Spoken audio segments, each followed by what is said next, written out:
Let's go ahead and get started here. So I'm Chris Bacon from the Department of Environmental Studies and Sciences, and also here representing the Environmental Justice and Common Good Initiative, together with also UC Extension and Center for Food Innovation and Entrepreneurship. We are delighted to be offering this keynote lecture from Jahi Chappell on Beginning to End Hunger, Lessons on Food Security Transformation and Solidarity for Belo Horizonte. For those who are just coming in, Emma, do you mind helping them grab a couple more chairs in that area there? It's always good when you have to add that second row of chairs or third row.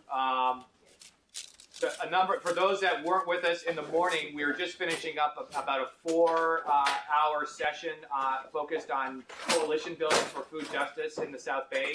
We had a really rich exchange from about 30 different organizations, both community-based groups and policy-oriented think tanks, faculty members, students presenting posters. We had a very rich conversation all morning, and it was one of the earlier times that sort of a food justice focused coalition building workshop had happened in South Bay. There's been lots of similar programs, but may not have the key focus only on food justice. There's going to be a lot of takeaways coming out of it, and for those that are sort of following along, so we're welcoming a number of community members from San Mateo and Santa Clara County that are joining us, in addition to the students and faculty from Santa Clara University. So we'll let people just go ahead and grab a seat here in the back, and as you sit down, I'll give you a little bit of background. So the Environmental Justice and Common Good Initiative, it grew out of a 3-year partnership supported by the Ignatian Center for Jesuit Education here at Santa Clara University.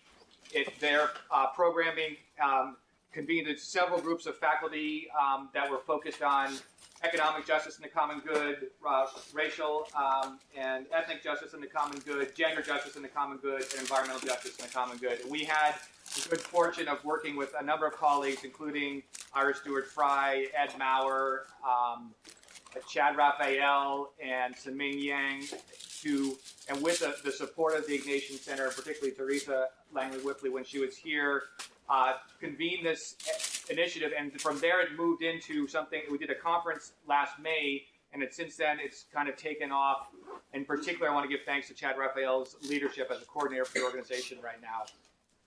So Jahi Chappell, but we're here today really to hear from Jahi Chappell and about his experience, and particularly his recently published book with the University of California Press, based on his dissertation research and follow-up work in Brazil. So Jahi comes with originally BA, I guess, or BS, in the Bachelor of Science in Chemical Engineering at the University of Michigan. And then, true to interdisciplinary form, though, he has migrated over a little bit more to some critical social science while still remembering his physical science roots, and maybe that's why one of the homes he found was in agroecology. And so he ended up finishing his PhD at the University of Michigan with some of the founders of the field, top scholars in the field of Et Perfecto and John Vandermeer.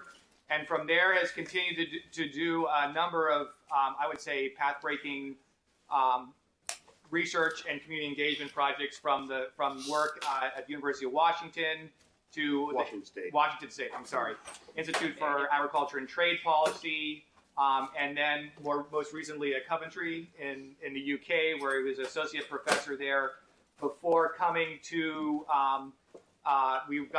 So we're lucky enough to get him out to the Bay Area. So he's been covering some territory, but I think he's landed out here and hopefully going to stay and work on these regional food system changes on a global context. So he was named executive director of Food First 5 months ago, 6 months ago, 7 months ago. And so we invited him as a keynote speaker, both for the Environmental Justice and Common Good Initiative, as well as this workshop that we have co-convened together. So please join me in giving a broad-based Santa Clara welcome and beyond to Jahi Chappell.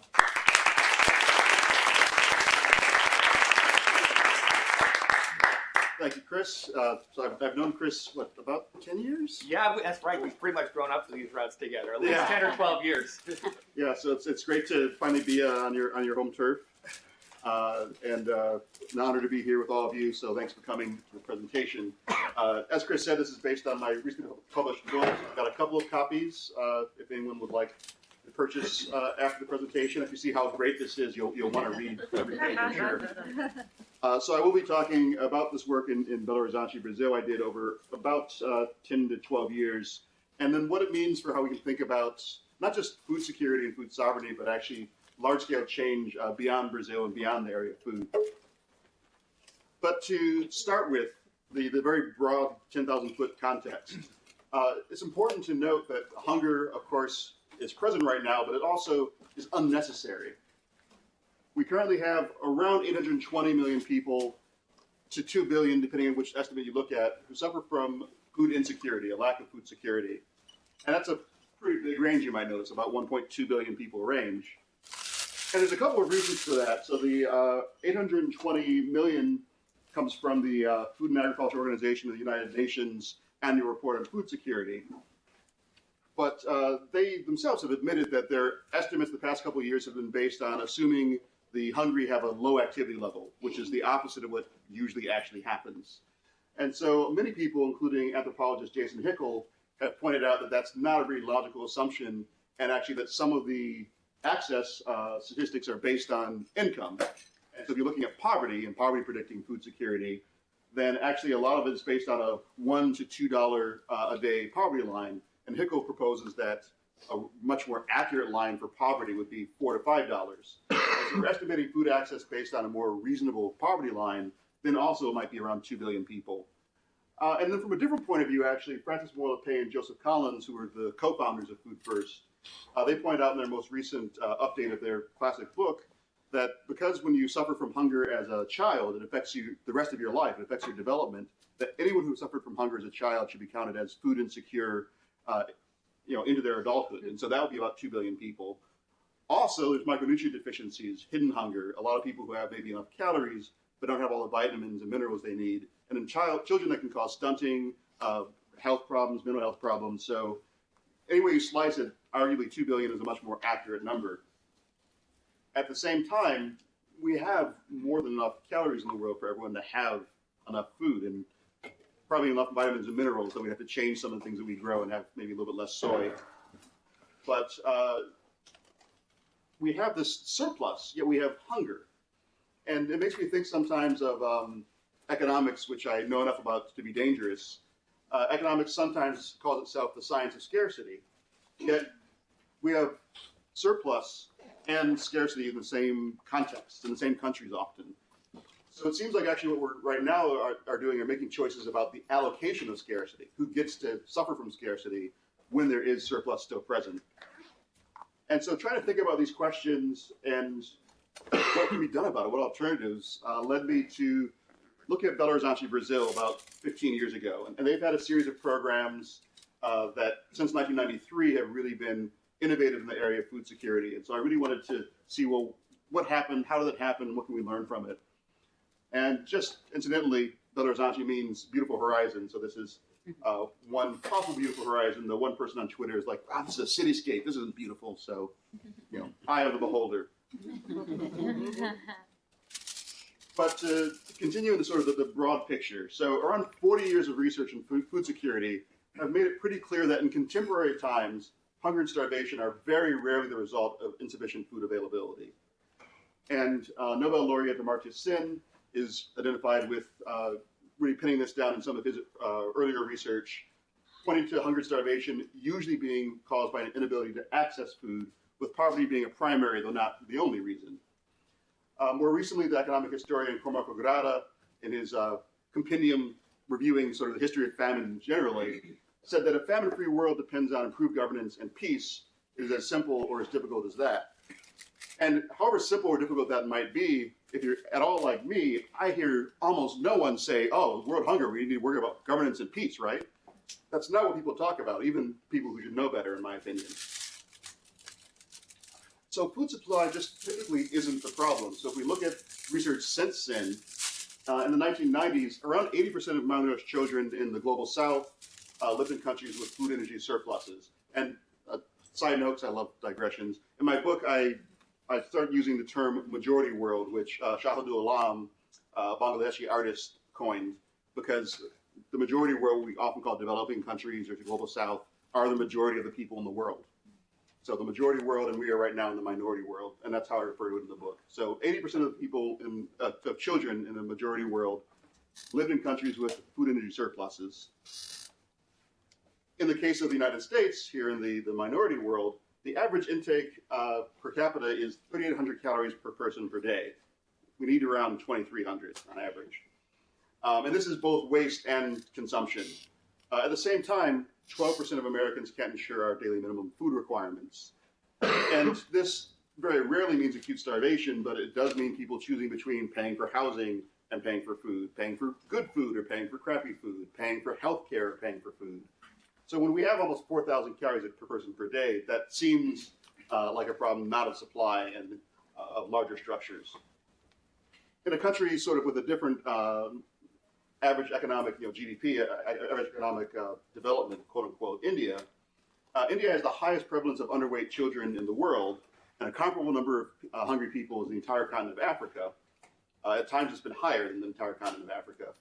At the same time, they have more than enough calories produced or imported within their own borders. So you have, again, this co-occurrence of hunger and surplus, because a lot of that food is made, of course, for export.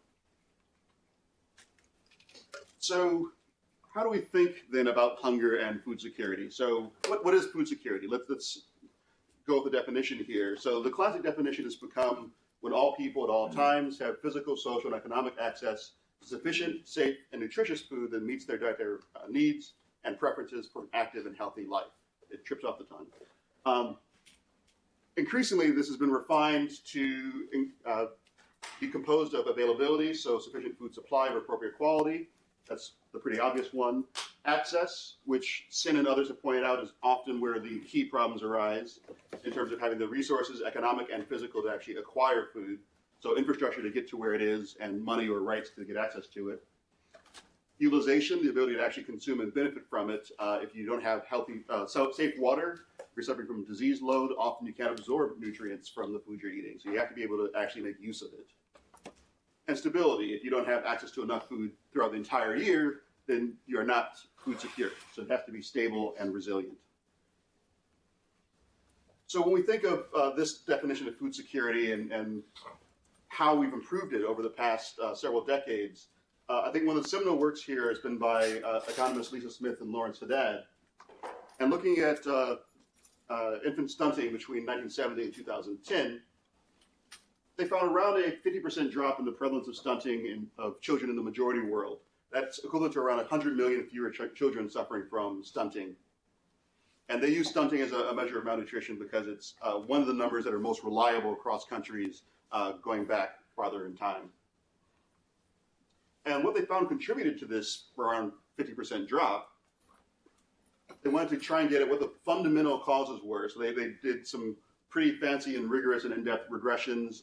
And their conclusion with the basic ones here, which, sorry, the numbers are in black, a little hard to read. But when you get down to the most powerful factors, access to safe water actually is one of them. You need safe water both to be healthy and be able to absorb nutrients so you don't have diseases, but also for irrigation.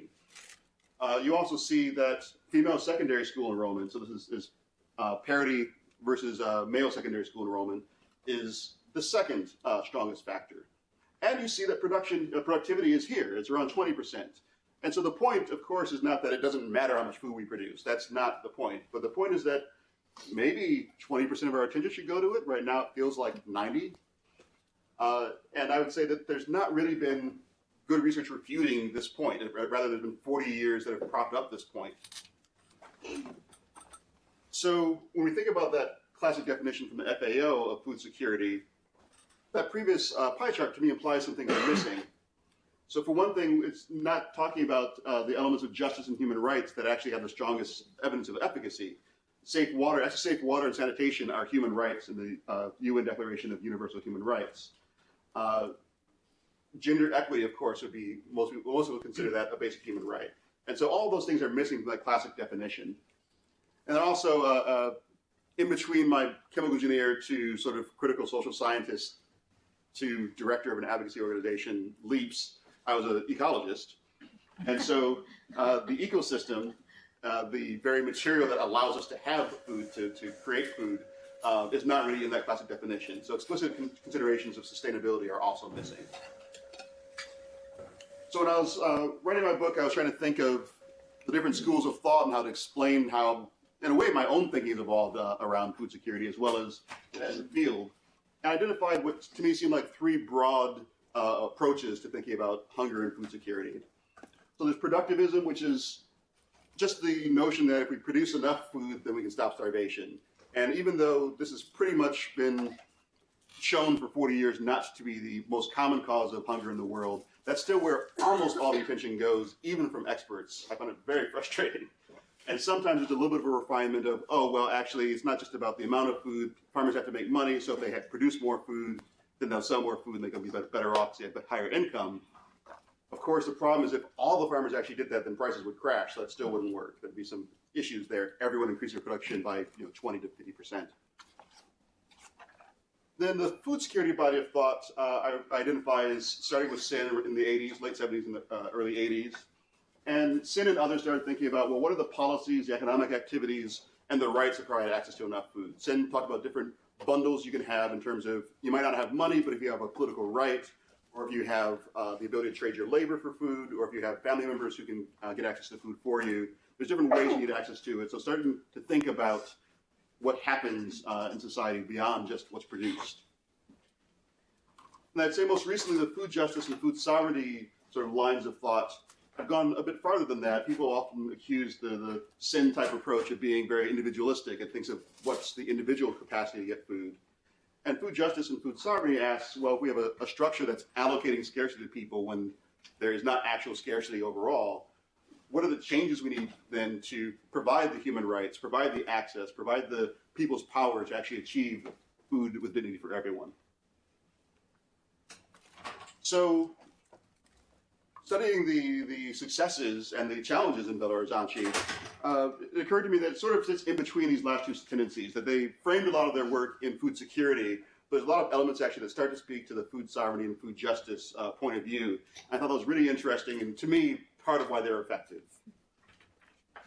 So starting with a redefinition of food security from one of my mentors, Cecilia Rocha, who's a nutrition economist at Ryerson University in Toronto, and is a person who really introduced me to Belo Horizonte and this whole ideas of a whole approach to analysis. And she's developed the 5 A's of food security. So you have availability. The first couple are pretty similar to the classic definition. Sufficient supply, you do have to have that, even if that's not usually the problem in contemporary times. Accessibility, again, pretty much the same. You have to have physical, economic access to food. Acceptability. So this is in the classic definition, but doesn't get as much attention usually. So it has to be culturally acceptable, as well as nutritionally appropriate. That if you want to keep kosher or halal or vegetarian, if you have a certain ethnic tradition, you shouldn't have to choose against that in order to be food secure. And also, of course, has to be nutritionally adequate. People used to say you could solve hunger with Big Macs, but to solve food security, you need to have actually healthy food. Then adequacy. So she actually does have ecological sustainability in here as well as food safety. As an ecologist, it's sort of, I'm always torn about this because the ecology is the entire underpinning of it. Without the ecosystem, you can't have any food. But analytically, I can handle it just being 1 of 5. And then agency, rights and the socio-political ability to demand and secure these rights. And Cecilia said we cannot achieve the first 4 A's of food security without agency. If you don't have agency, then any of these can be taken away. Through war, through changes in governance, through changes in government, you have to have agency to secure food security. And so Belo Horizonte really took an approach very similar to Cecilia's. I mean, coincidentally, she grew up in Belo Horizonte, but had been in Canada for a lot of her adult life.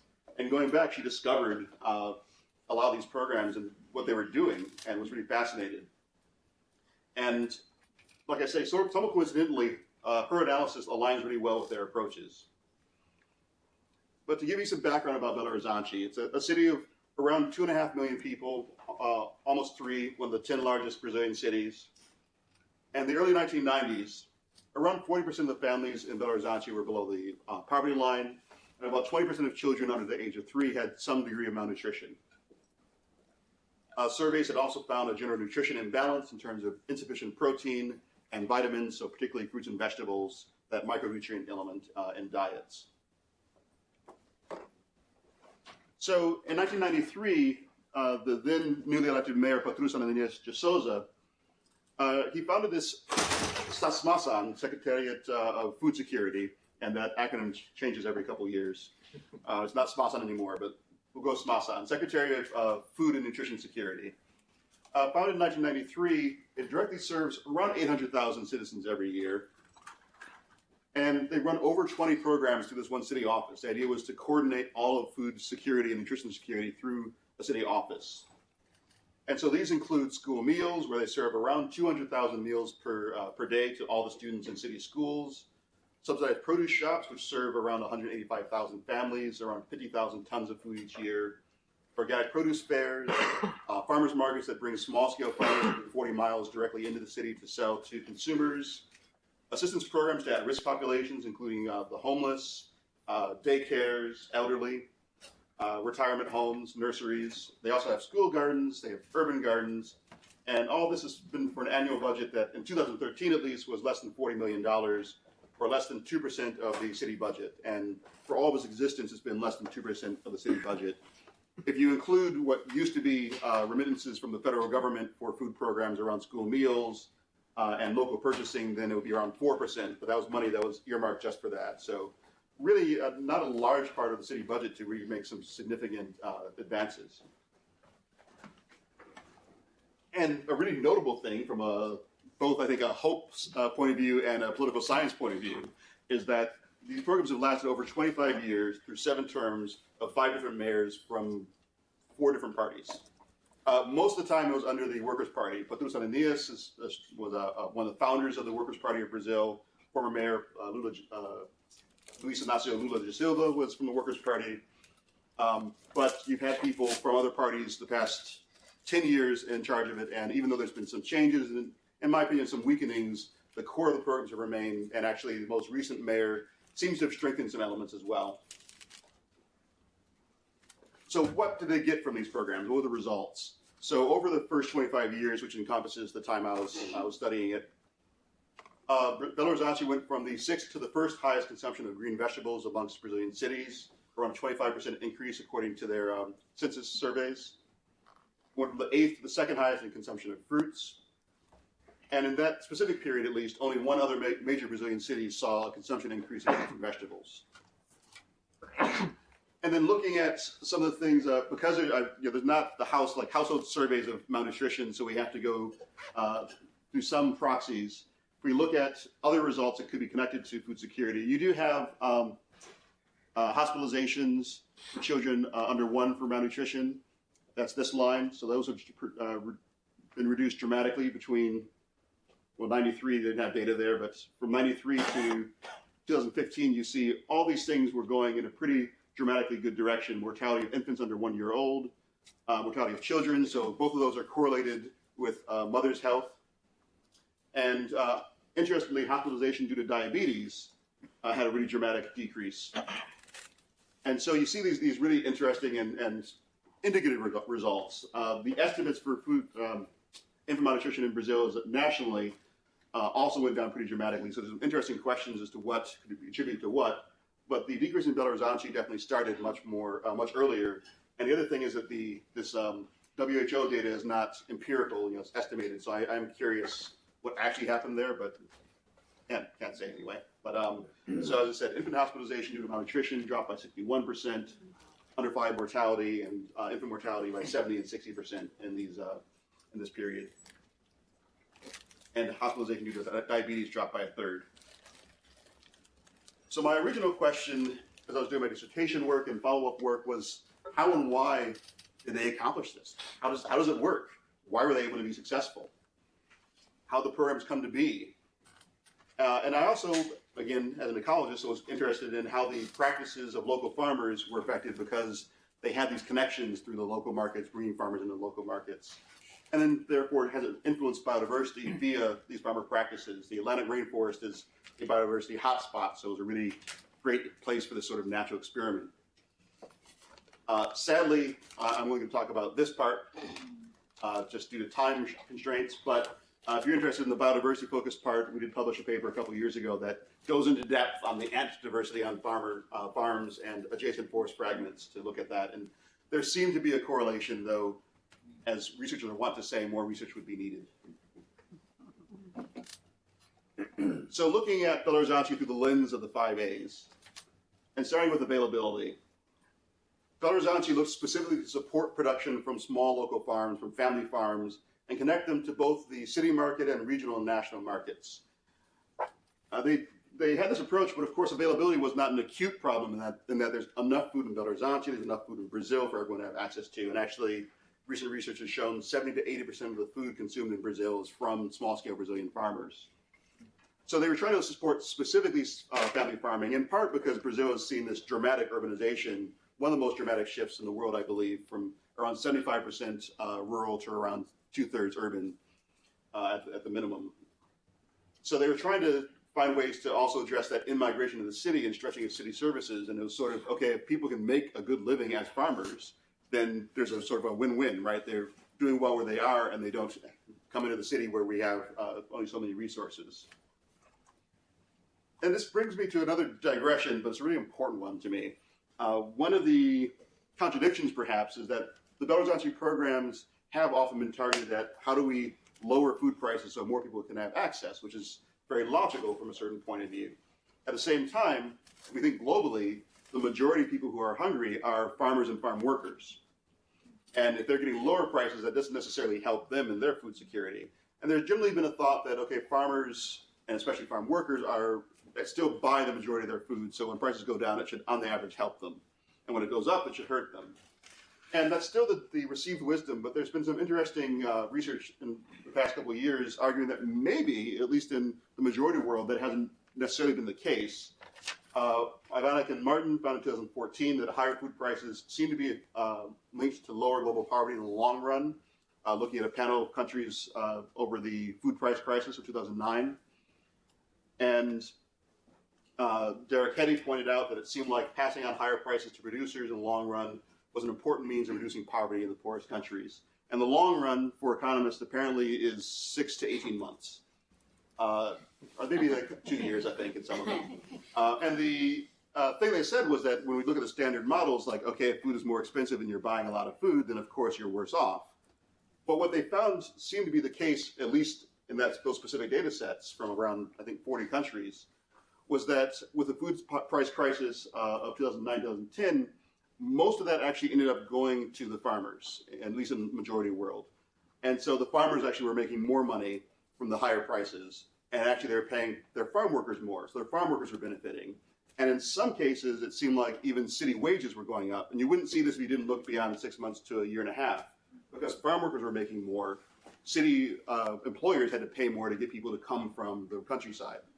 And so you see this possibility of a virtuous circle. My predecessor, Eric Holdeminez at Food First, pointed out that in the U.S., less than 2% of our population are farmers. So even if this effect is completely true, you wouldn't necessarily expect to see it in the U.S. or maybe other parts of the minority world. So a real important issue, I think, in the United States is thinking about fair prices and fair wages together. If we look at the average farmer in the United States, or the median farmer, not the average farmer, the median farmer in the United States loses $4,000 a year on selling agricultural products. If you look at data on externalities from environmental damage or environmental benefits, food prices are approximately 25 to 125% too low. We're not paying for what we're getting from farmers. And so there's a lot of different arguments that food is underpriced. We're not paying what it costs. I often feel annoyed that economists talk about projecting into the future and all the meat we're going to eat, because that assumes that the prices actually don't reflect the costs, which should be like the economic capitalist argument. I should be able to argue like that's not even good enough, we need to go farther. But right now the argument is just pulled to where we're not paying what food costs and people are suffering for it. So we should think about how do we pay what food costs so people can benefit from that. But of course, then we have to worry about wages as well so people can still access it. And so in Belo Horizonte, these contradictions came in the sort of cheap food approach. But there were pluses in that where they had the farmers markets. They were able to bring farmers into the city. They could rent a stall for about $45 a year. And so they actually managed to split what was 100% markup based on research that retailers typically charged. Basically, the producers could split that between themselves and the consumer. The consumer gets cheaper food, the producer got higher prices. And so you had this accessibility element of the Belo Horizonte programs. You had those farmers markets, you had organic markets throughout the city. You also, at a much larger scale, those markets actually were only about 60 farmers at the max, so it's still a pretty limited scale.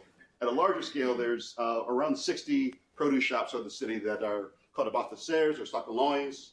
Sacolão means great big bag, and they're called big bags because you go into the produce store, and the deal is that the city will give certain benefits or subsidies like lowering rent on a city-owned property for a produce shop owner. If at one of their locations they sell 40 products from a list at the same price. And last time I checked, I think that price was around 50 cents per kilo. And it's the same for every single piece of produce. So you can mix and match. You can put it in your one great big bag and just weigh the whole bag. That's what's called a big bag. So you don't have to separate it out. And so it also encourages mixing and matching and dietary diversity. In terms of accessibility, also, as I said, there's school lunches for all the city schools. There's what are called the popular or people's restaurants, which I'll talk about in a second, and emergency food aid that those who don't even have the money to go to a discounted shop or a farmer's market, there's aid to directly distribute it or to charge it even a lower amount for a basic food basket. So Smalsan also was trying to think about acceptability. That was a big part of it. They talked about food with dignity was what they talked about within the city administration. And so one example of that is the popular restaurants. There's 5 of them now. They serve around 12,000 people per day, 248 days a year, mainly lunch, which is the main Brazilian meal. And it's, I think, a 1,000 calorie lunch that's fresh cooked, much of some local ingredients. And it's designed with nutritionists and cooks to try and figure out what's tastiest and nutritious. There used to be, once upon a time, a contest each year for the best local recipe that people would eat in the restaurant, and the chef who won would get a TV. But they stopped that one at some point for, I think, monetary reasons. But the city also monitors purity and safety standards for all the food sold in the city. And there's a variety of educational programs to teach kids about acceptable food, not just what's nutritious, but also to be proud of their heritage, to think about what comes from their own background, what comes from this part of Brazil, which Minas Gerais, the state Belo Horizonte is in, is known for comida caseira, for home-cooked food. It's sort of famous for this, down-home cooking, and so to be proud of that and be connected to that. And also in terms of acceptability, I mentioned, you should be able to keep vegetarian or halal or kosher. They now offer for the past, 5 to 8 years, not just a meat option, but also 1 or 2 vegetarian options for each of the meals, which in Brazil, which is a big meat country, it's kind of a big thing. And then there's adequacy. So I mentioned that the city has oversight of food safety. And so all the produce shops, there's signs that you can kind of in the city if you see something amiss, rotten food or food that's not priced correctly. They also, one of their programs has been to disseminate the average prices at different stores throughout the city so people can actually, before you go out, you can know where the cheapest food is. Again, a bit of an issue there with cheap food, but a good way to have people have information about the best shopping. And in terms of adequacy, which is both food safety and sustainability, there's been what I would say is inconsistent support, but support nonetheless for agroecological farmers, that they've had extension agents specifically attached to Smalsan who generally have been very supportive of agroecology and organic agriculture, are very knowledgeable.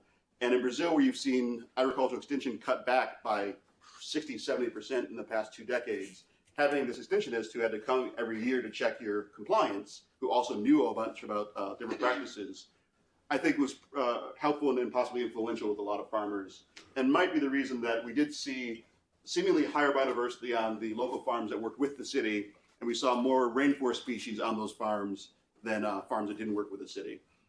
But that was a pretty small sample size, but it was a really interesting possible result. And as I said, you can read all about it in this article.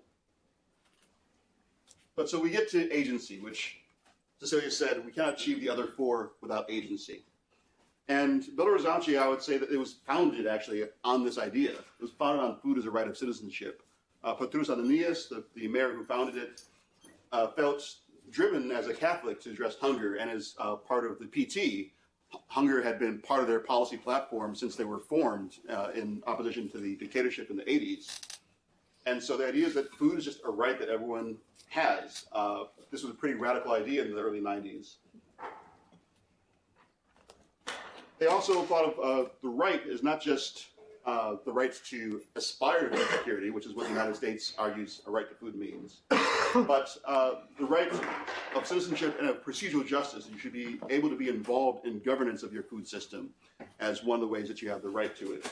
And what they like to say about the right to food was that the United States argument is, well, we can't have a right to food that we actually honor because the government shouldn't be giving food to everyone. That's just too cumbersome. That's too communist. That's too bad.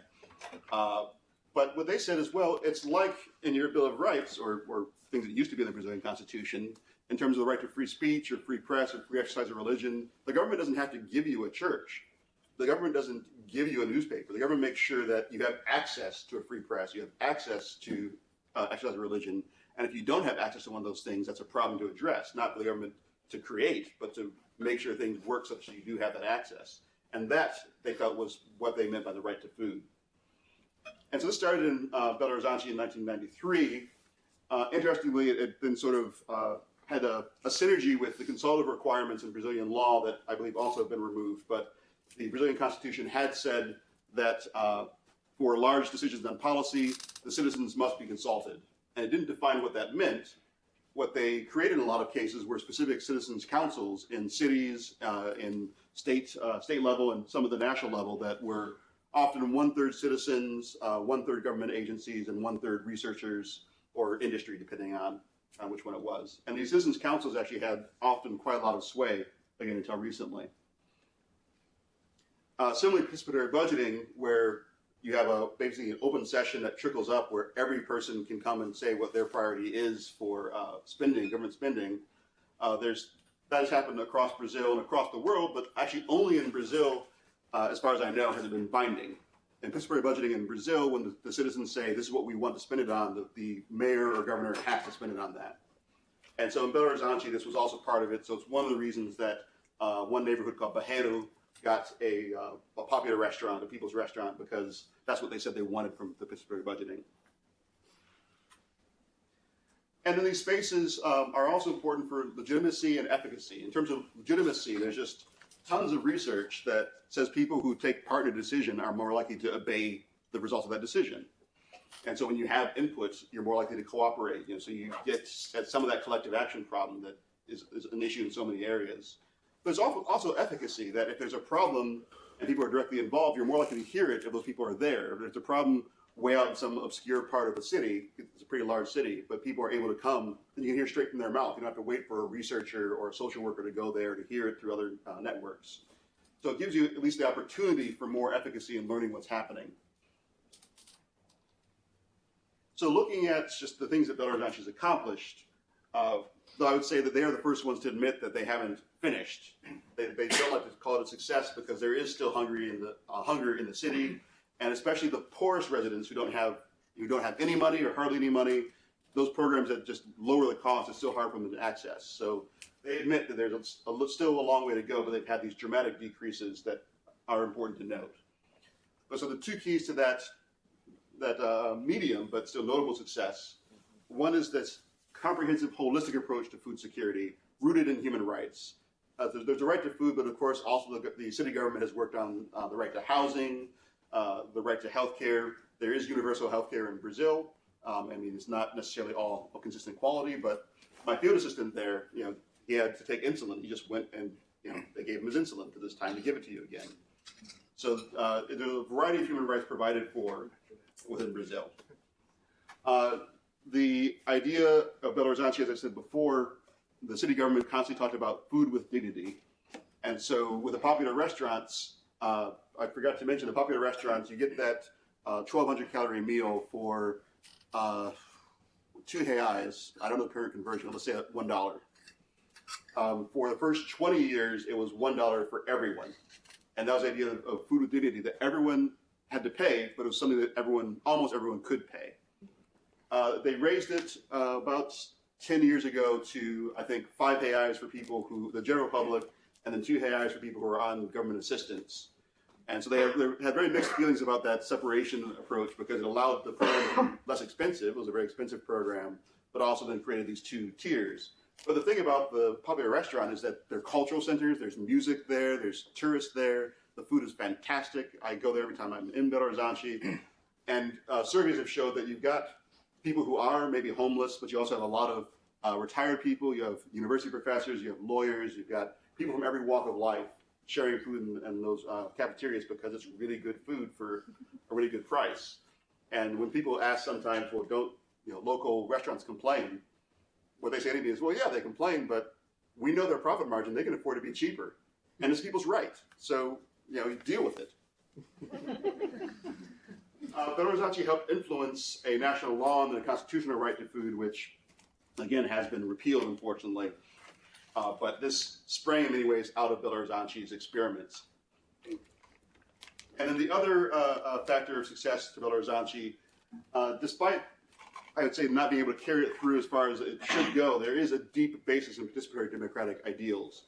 They have a food policy council that's pretty strong in Belo Horizonte, and it's been a model for the former National Food Policy Council. And they have a school meals council where parents, teachers, and the government get together to talk about children's meals. Like, I always think of one of my first interviews, and the government employee in charge of the school meals was saying, we went and some of the parents were saying, well, my son wants a hot dog. I mean, hot dogs are great. He said, "El também gosto de hot doggy." I love hot dogs too, but that's not what you give your kids in school. That's a treat. One thing that's happened under the most recent mayor that I thought was super interesting and reflects some of this democratic participation is that this is the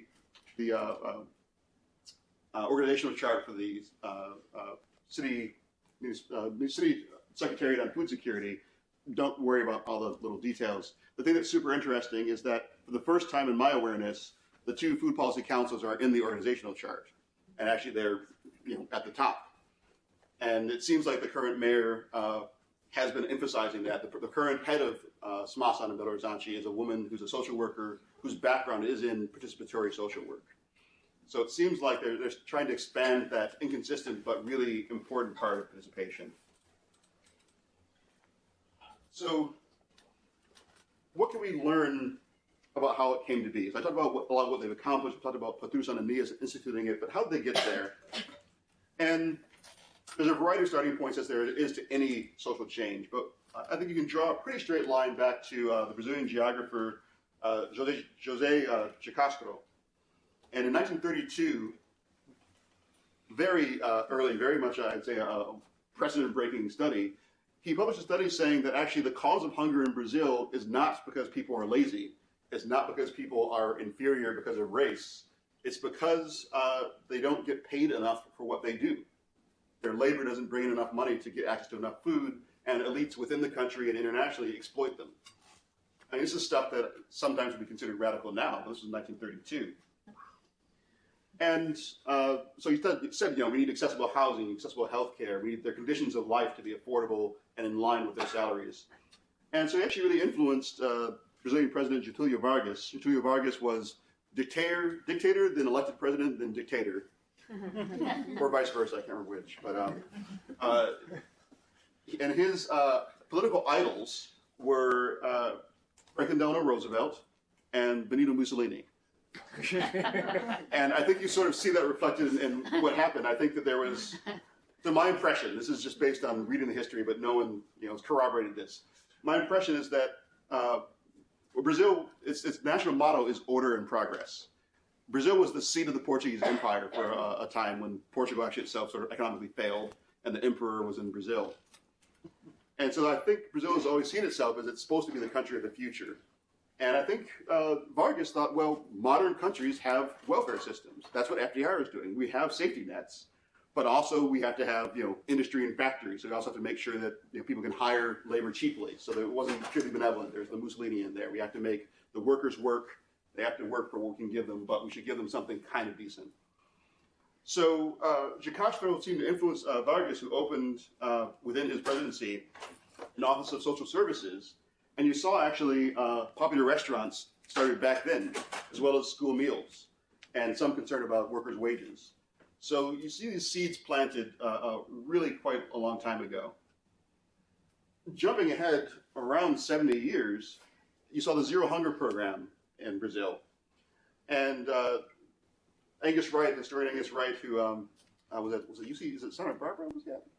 or Sacramento, maybe? I can't remember. Anyway, I think maybe Sacramento. A local professor, Angus Wright, former chair of Food First Board, he pointed out that his observation is it seems like the programs under Lula and Rousseff probably led to one of the great decreases of poverty in the modern era. That's tied up with other things like economic well-being as well, but Fome Zero was a really radical program that was looking at how do we actually get to zero hunger, how do we make the right to food real, and had a variety of programs that are influenced by Belo Horizonte. And actually, Ananias Jasosa was the minister in charge of Fome Zero for a while. But if we think about this, there's sort of a straight line, but at the same time, after Vargas was forced from power, all these programs were cut back. And then when the dictatorship started in the 60s, they were cut back even further. And by the time that you got into the 80s, they basically were non-existent. And then we come to a pretty significant turnaround in Fome Zero. So why is there this ebb and flow? If we solved it, if we had these good ideas, why did they go away? And this is actually one of the questions that I think I started my research with. And I realized very quickly that most of us have this model of policymaking in our head that's called the linear policy design process. We think, okay, well, people sit down, government sits down and says, well, what are the issues? How do we address them? How do we design the solution? Then we try it out and then we fix it if it doesn't work well. Or some other variation of that. And the problem with this, as Scottish political economist Paul Kennedy has said, is that it doesn't at all describe what actually it's trying to describe. This is not how policy generally ever works. There's a lot of other models. Unfortunately, they're all pretty complex because it's a complex process. But one of my favorites that to me really speaks to both how we can think of change and what happened in Belo Horizonte specifically is John Kingdon's multiple streams analysis. And it's a little bit wonky, but stick with me. And the idea is that there are multiple streams in representative democracy. There's politics, so that's what politicians think will get them elected. And that's actually kind of different than problems in terms of what social movements in the public think are most important problems. Sometimes they're the same, but they're not necessarily the same. They're kind of semi-independent.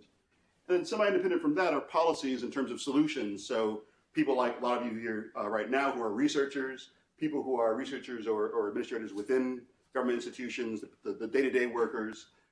A lot of us are coming up with solutions to problems, but we're not doing it just because some politician says it, or just because the public attention is on it. We often think, well, public isn't paying enough attention, or politicians really need to do this. So policy solutions are also kind of independent in their own little zone.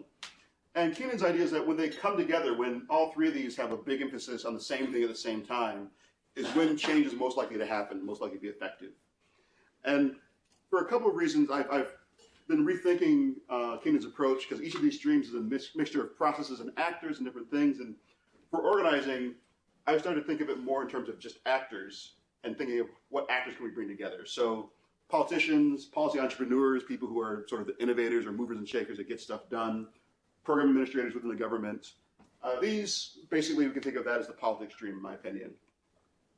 Problems we can think of as civil society and social movements. What are people organized around? And policies, as I said, academic allies and policy specialists. So this is not quite Kingdon's original model, but this is how I think about it. Because then you can think about, for organizing, how do we get these groups together then? How do we focus on the same thing at the same time, at least some of the time? And Keenan's point is that there's certain opportunities, certain political windows that do open, you get an opportunity for change, and it's never destined, but it's much more likely to work out well when these three are all aligned. And thinking about Belo Horizonte, that seems in many ways what happened with Belo Horizonte and with Brazil. You have basically, during the dictatorship from the 60s to the 80s, more and more civil protest against the dictatorship rose. In the 80s, you had what's called the abertura, the opening up. And there's a little bit more room for protest, and people organized dramatically. Thousands of committees, local committees, millions of people marching against the dictatorship, and then marching against the first elected president who was considered to be corrupt. And so you had tons of organization around this. And this organization wasn't just movements, just citizens. It wasn't just academics. It was all these different people together. It was musicians, academics, lawyers, labor unions, politicians and future politicians, the Landless Rural Workers Movement, the anti-housing or anti-homelessness movement, all these came together and actually built some common agendas that ended up having a lot of similarity or pulling on actually a lot of these same sources. So that when, after many, many years of trying, Lula and the Workers' Party started taking over a lot of political offices, you had people like Patrus Ananias who had helped found the PT, who was able to implement it. You had Fome Zero, but you also had participatory budgeting. You had programs that helped collect water in the arid region of Brazil. You had a lot of other local councils. You had the constitutional rights to food put in. You had the consultative requirements. You had all these things that actually had, in many ways, come out of this organizing that started in the 80s, or at least continued, in the 80s, where you had people from all sectors of life come together. This is Maria Regina Nabuco, who was the first Secretary of Food Security in Belo Horizonte, and one of the people who first said, the right to food is in the UN documents that we've signed as a country in Brazil. We should recognize it. Even if it's just as a city, we should recognize them. And you had Herbert de Souza, who was the founder of the Citizens Action Movement Against Hunger and Poverty and for Life, which I've never figured out why it's so long. It's not a good acronym in Portuguese or English, but it says what you want to say, I suppose. And so he's most identified with that. But all these people who came to prominence and are celebrated, when they were involved back during the dictatorship, they were putting themselves on the line. This wasn't just an advocate who was taking some time out of their day to go to a protest. This was people that you could be exiled. De Castro actually was still alive then. He was Brazil's representative to FAO in Rome, and he ended up living the rest of his life in exile because of his ideas. Lula, Ananias, de Souza, they were all in danger of being imprisoned, jailed, exiled, tortured. So, they were really putting on the line. I think the kind of solidarity that shows with social movements is key. That it showed you can be trusted, really trusted in a different way.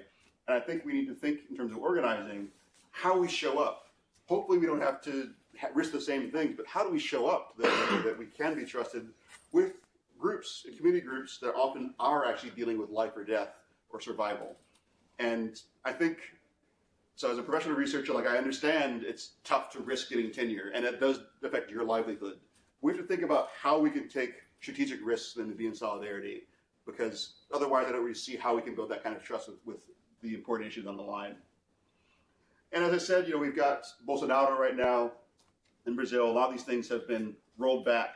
But we see from the stretch of de Castro and Vargas all the way through to Lula and Rousseff and Bolsonaro now, that it's ebbed and flowed, it's happened, it's been taken back. And Graziano da Silva, who was one of the other architects of Fome Zero, he said recently, if it has been done before, it can be done again. And I think that's one of the keys of the three-stream model as well, that sometimes those streams miss each other. Sometimes they come together and you don't get it done. The world is kind of random.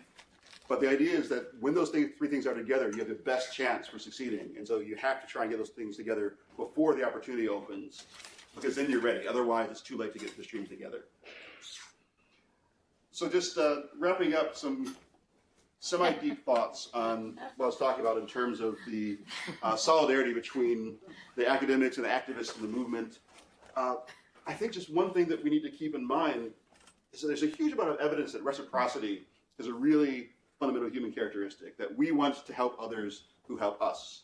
There's actually some really interesting research by Samuel Bowles and Herbert Gintis about the idea that people seem to act altruistically when they believe other people around them also can be trusted to act altruistically. That they don't think, oh, you'll pay me back a favor at some point, but if we're all acting for the common good, then I feel safe acting for the common good.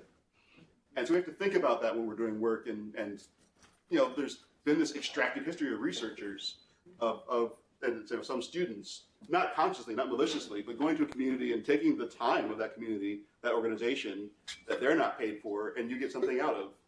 The publication often doesn't help them, but that's what what comes of it. So we have to think of reciprocity beyond just, I'm contributing to knowledge, and you should be happy about that. So when we think about then organizing and movement building and outreach, I think we have to ask then how much we can ask others to sacrifice or change or participate in our priorities if we're not willing to do the same. I mean, I think of climate change, and often there's a perception of they need to get their act together. They need to stop doing this, this, and this.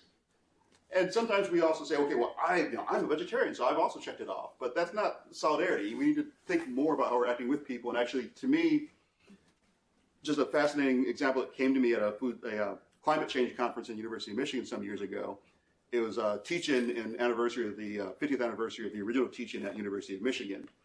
And one of my former professors was talking about, he'd been going around campus, he'd been talking to people, and he couldn't get enough people on campus, and he couldn't get people in local areas like Detroit really head up about climate change. He said, yes, it's a problem, but he couldn't really get them to do anything about it.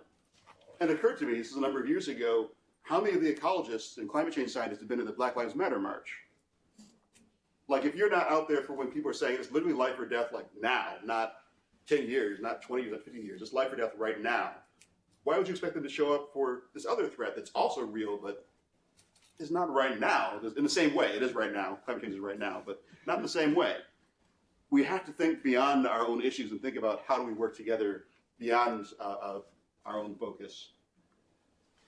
So Belo Horizonte, to me, teaches us a couple of different things. One, about the importance of building a shared and ongoing analysis. So this is something actually Chris Bacon and I are part of a scholars group called the Agroecology Research Action Collective, where we're trying to figure out how can scholars be better allies. And one of the things we've come up against is, well, we're all scholars, so we all have our own analysis. What does it mean to have a shared analysis? I don't want to sacrifice my analysis for your analysis. My analysis is right. So what does it mean to have a shared analysis? Because of course you're never going to get it to 100%, but how close do you have to get? And in Brazil, as I say, I think all those interactions between different movements, they came up with actually an agenda that the PT in '88 had a shadow agenda as people out of the majority power for food security. And if you look at Fome Zero, that was the plan they came up with movements in '88. So they got to someplace that was a pretty significant shared agenda. We have to think about coordination and cross-connection alongside mass mobilization. It's not enough to be right. It's not enough to have the analysis. You also have to have people who are willing to sign on to it, to repeat it, to push it. How do we do that again? How do we create a shared agenda between structurally privileged activists and other people on the front line? And the Reverend William Barber, often considered one of the most important modern civil rights leaders, I saw him speak a number of years ago, and he was saying that the model for Moral Mondays, which was one of the movements he helped start, was that every time they speak about a social issue, they have a scholar, a cleric, and a person personally affected by the issue on stage. And if you don't have all three, then they don't have the event. So how can we think about models like that, or ways to make sure that we're all speaking together? And then just a sort of basic collective action, economic psychology thing, that working together once is much less effective than working together repeatedly. When you show you can be trusted and you come back again, then actually you can do even more than you could last time when you're building that trust. And especially in academia, I think that's very hard. Students move through, academics lose funding for the current thing they're researching, but how do we get beyond that to actually work together repeatedly and in the long term? And then how do we then use that to have effective solidarity with the most marginalized, which to me begins with listening and being present. At another conference I was at, Malik Akini, the head of the Detroit Black Food Security Network, was talking about what students could do for them is come and pick weeds. He said, actually, we need to help you picking weeds. Come help us. And one of the students said, well, but when do I get a chance to have my opinion heard? And it struck me. I mean, so what does that even mean? Of course, your opinion can be heard, but do they have to do it? And what has earned you the right to be heard? You haven't done that work yet. Going and picking weeds, being part of it, that's how you earn the right to be heard when you showed you've invested in it, not just having a good idea. So thinking about how we can do that, how we can listen, we can be present and contribute before we actually want to contribute by being a leader or a change maker. And then from that, I think just the creation of empowered institutional spaces where when we do come together, we can actually get these changes. So participatory budgeting is a great example. Citizens' juries, there's a lot of these models of participatory deliberative governance that I think are exciting and need to be really thought of much more systematically. And so just one of the things that occurred to me when I was first giving this talk about the book, the first talk I gave was at Shaw University, where Ella Baker went to school and where the Student Nonviolent Coordinating Committee was formed during the Civil Rights era. And I think there's really a lot of interesting things to learn from her model.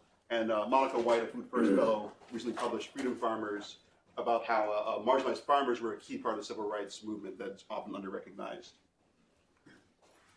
So wrapping up, there's just a couple of things that always occur to me as important. It's quotes to sort of emphasize some of the key points. One from Park Troutman, who said, we often think about, when we think about how to change things, we say, well, what can I do?